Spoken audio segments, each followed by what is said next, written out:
Hello everyone, पीसे simplify channel में आपका स्वागत है। रिपोर्ट एंड रैंकिंग का आज ये पार्ट 2 है।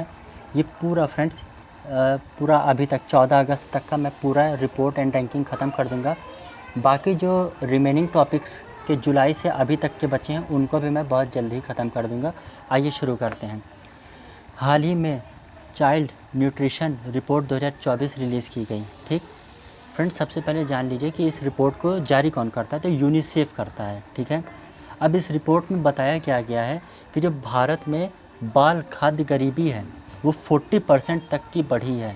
मतलब समझने वाली बात यह है कि भारत में आज भी जो गरीबी रेखा वाले परिवार हैं, जो गरीबी रेखा से नीचे वाले परिवार हैं, उनके बच्चों को आज भी न्यूट्रिशनल फूड नहीं अवेलेबल हो पा रहा है। मतलब पोषण युक्त भोजन आज भी नहीं मिल पा रहा है, जिसकी वजह से भारत में ये खाद्य गरीबी बढ़ी है। ठीक है, अब हम जान लेते हैं यूनिसेफ की स्थापना कब हुई। 1946 में। इसका हेडक्वार्टर कहाँ है, तो इसका हेडक्वार्टर है न्यूयॉर्क में, अमेरिका के। ठीक, नेक्स्ट क्वेश्चन पे आ जाइए। यूएन शरणार्थी ग्लोबल ट्रेंड्स रिपोर्ट 2023-24। रिपोर्ट का नाम फ्रेंड्स क्या है, ग्लोबल ट्रेंड्स रिपोर्ट 2023-24। ठीक, इसको जारी कौन करता है, तो यूएन द्वारा जारी किया जाता है। ठीक है, किसके ऊपर ये रिपोर्ट होती है, तो शरणार्थियों के ऊपर होती है। शरणार्थी का मतलब आप समझे, शरणार्थी वो होते हैं जिनको अपनी जगह से दूसरी जगह विस्थापित होना पड़ता है शरण मांगने के लिए। जैसे अभी आपने बांग्लादेश में देखा कि कैसे हिंदुओं के ऊपर ज़्यादा अत्याचार होने की वजह से जो बांग्लादेशी हिंदू हैं वो भारत की सीमा पे आके खड़े हो गए और कहने लगे थे हमें शरण दे दीजिए। ठीक, तो इसी को कहा जाता है शरणार्थी। अब इस रिपोर्ट के अनुसार 120 मिलियन लोगों को जबरन मतलब ज़बरदस्ती विस्थापित कर दिया गया, चाहे वो रीज़न कोई भी हो, वॉर का हो, बाढ़ का हो या अन्य कोई कारण हो। ठीक है, ये जो रिपोर्ट है इसका जो ये डाटा संकलित किया गया है ये 23-24 का डाटा है। मतलब पिछले वर्ष से लेके इस वर्ष के मिड तक की कितने लोग ज़बरदस्ती विस्थापित हुए, तो 120 मिलियन लोगों को विस्थापित होना पड़ा है। ठीक है, आइए नेक्स्ट न्यूज़ पे। Sustainable development network, sustainable development solution network SDSN द्वारा सतत विकास रिपोर्ट जारी की गई। और ये किस संस्था द्वारा जारी किया जाता है, तो यूएन द्वारा। यूएन की ये संस्था है सस्टेनेबल डेवलपमेंट सॉल्यूशन नेटवर्क। ठीक, इसने कौन सी रिपोर्ट जारी की है, तो सतत विकास रिपोर्ट इसने जारी किया है। इसके तहत कौन सा देश सस्टेनेबल डेवलपमेंट गोल को अचीव करने में बहुत अच्छा कार्य कर रहा है उसके बारे में इसमें बताया गया है। तो इसमें पहले नंबर पे कौन है, फिनलैंड। फिनलैंड जो ऊपर यूरोप का सबसे ऊपरी देश, ठीक है, मैंने पिछले लेक्चर्स में आपको बताया ये SDG प्राप्ति के मद्देनज़र बहुत अच्छा काम कर रहा है। और उसी जगह इंडिया की रैंक क्या है, तो इंडिया की रैंक है 109। ठीक है, आइए आगे बढ़ते हैं फ्रेंड्स। ये रिपोर्ट भी बहुत इंपॉर्टेंट है, सिप्री ईयर बुक 2024। सिप्री का फुल फॉर्म क्या है, Stockholm International Peace and Research Institute. ठीक, इसका स्थापना कब हुआ था, 1966 में।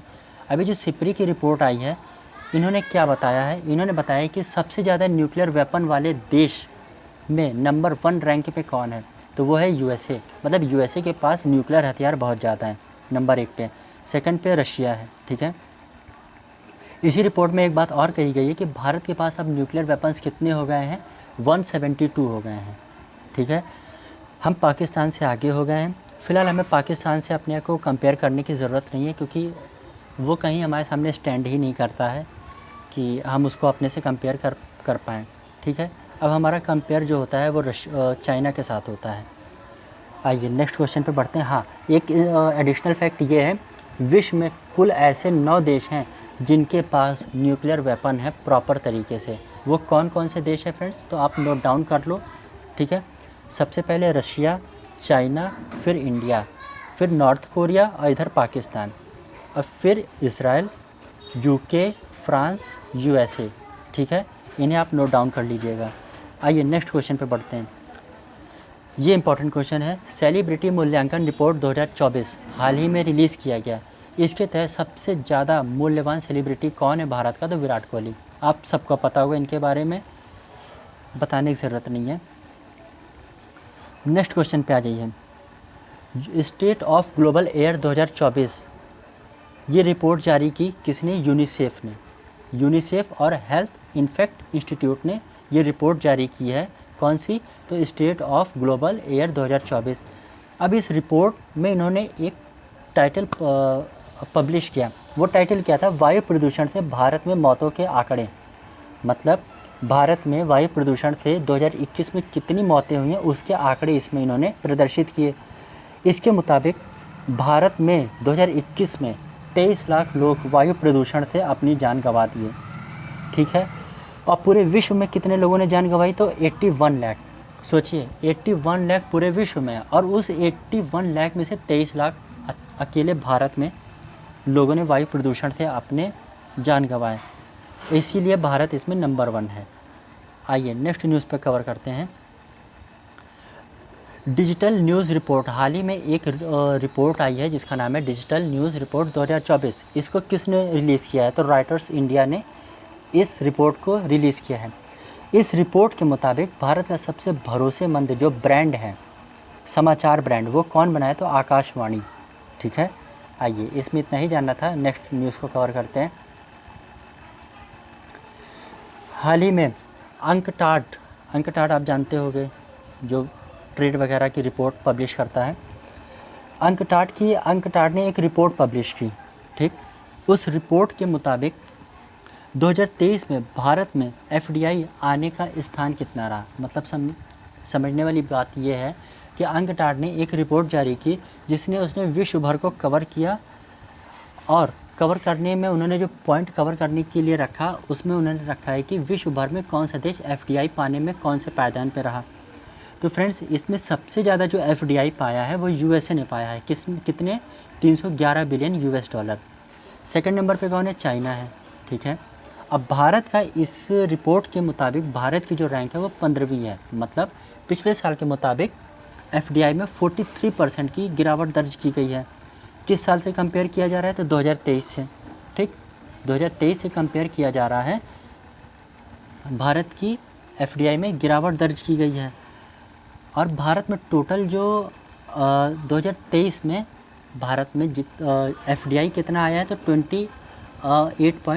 28 billion dollars, US dollar Bharat में एफडीआई आया है। वही 2022 में भारत में कितना एफडीआई आया था? तो वही 2022 में भारत में एफडीआई आया था 49 बिलियन यूएस डॉलर। ठीक, तो यानी पिछले साल के 2022 के मुकाबले पिछले साल 23 में भारत का एफडीआई गिरा है। अब अंकटाड के बारे में जान लेते हैं। अंकटाड जो है, इनकी स्थापना कब हुई थी? तो 1964 में हुई थी। इनका हेडक्वार्टर कहाँ है? तो स्विट्ज़रलैंड के जेनेवा में है। आई होप आपको समझ में आया होगा। फ्रेंड्स, अब नेक्स्ट क्वेश्चन पे आ जाते हैं। Handle private wealth migration report. Handle private wealth migration report के मुताबिक, ये 2024 की रिपोर्ट है। इसके मुताबिक भारत से कितने लोग, कितने बिलीनियर अमीर लोग देश छोड़ रहे हैं? तो 4300 लोग देश छोड़ रहे हैं। ठीक है, इसके मुताबिक भारत तीसरे रैंक पे है जहाँ से सबसे ज़्यादा अमीर देश छोड़ रहे हैं। फर्स्ट पे कौन है? तो चाइना है, 15,200। सेकंड पे कौन है? तो यूके है। ठीक है, सेकंड पे यूके है। ये सोचने वाली बात है कि इतने ज़्यादा जो अमीर हैं भारत से पलायन कर रहे हैं, जो भारत की जीडीपी में और भारत के नागरिकों को रोज़गार दे सकते थे, जीडीपी में कंट्रीब्यूशन अच्छा खासा कर सकते थे, वो अमीर देश छोड़ के जा रहे हैं। कहीं ना कहीं उनके हितों का संरक्षण नहीं हो पा रहा है, इस वजह से ये इतने लोग जा रहे हैं। बाकी हमारा काम है आंकड़े पढ़ के एग्ज़ाम देना, वो हमें करना है। आइए 2023-24 में भारत में रोज़गार वृद्धि दर कितनी रही है? तो 6% रही है। आंकड़े किसने जारी किए हैं? तो आरबीआई ने जारी किए हैं। आइए नेक्स्ट न्यूज़ को कवर कर लेते हैं। एनटीसीए के आंकड़ों के अनुसार, एनटीसीए का पहले फुल फॉर्म जान लीजिए आप, नेशनल टाइगर कंजर्वेशन अथॉरिटी, मतलब राष्ट्रीय बाघ सुरक्षा प्राधिकरण के आंकड़ों के अनुसार सबसे ज़्यादा टाइगर की मृत्यु वर्ष 2023-24 में कहाँ हुई है? तो वो है मध्य प्रदेश। ठीक है, 2023-24 में मध्य प्रदेश में सबसे ज़्यादा टाइगर्स की मौत हुई है। अब एनटीसीए जो है वो कब स्थापित हुआ था? 2006 में। एनटीसीए का काम क्या होता है? बाघों का संरक्षण करना। ठीक, आइए नेक्स्ट क्वेश्चन पे आ जाते हैं। World population prospect report 2024। विश्व जनसंख्या प्रोस्पेक्ट रिपोर्ट 2024 हाल ही में किसने रिलीज़ की है? तो यूएन ने रिलीज़ की है। इनके मुताबिक 2070 तक भारत की जनसंख्या कितनी हो जाएगी? तो 1.7 अरब, मतलब 1 अरब 70 करोड़ जनसंख्या भारत की हो जाएगी। वो भी कब? 12% गिरावट के साथ। अब यहाँ पे आपको थोड़ा दिक्कत हो रहा होगा कि जनसंख्या बढ़ रही 12% की गिरावट के साथ।